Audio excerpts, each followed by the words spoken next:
پس از مرگ سردختور таваллудхонаи вилояти Суғд дар Хуҷанд ба карантин рафт. рӯзи 8 июл таваллудхонаи вилоятӣ бемор қабул намекард, вале даромадан мумкин буд. шоира Бузрукова сардухтури таваллудхонаи вилоятӣ рӯзи 5 июл дар беморхонаи сироятии вилоятӣ ки дар он беморони COVID-19 ва бо нишонаҳои он табобат мешаванд ҷон дод. сабаби марги пизишки маъруфро мақомот расман шарҳ надоданд, вале дар пайи фавтидани Бузрукова таваллудхонаи вилоятӣ қабул ва бистарӣ кардани беморонро қатъ кардааст. табибони ин зоишгоҳ дар суҳбат бо радиои Озодӣ мегӯянд, ки карантин ҳадди ақал 2 ҳафта давом хоҳад кард. бо дастури маркази беҳдоштиву сироятшиносӣ табибон ва дигар кормандони ин зоишгоҳ дар маркази мазкур тести маълум кардани вируси COVID-19 месупоранд. дар ин муддат таваллудхона дезинфексия мешавад.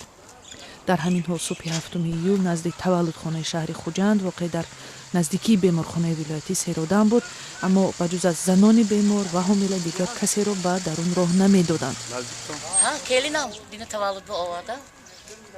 Вайне намемонанд ҷудо сахт дошта шидем сардухтурам дубор буромда бу айкадан ки намонитон надабе. зоишгоҳи шаҳри Хуҷандро моҳи апрел ба табобати гирифторони вируси COVID-19 табдил дода буданд ва ҳудуди 1.5 моҳ ҳамин таваллудхона кор намекард.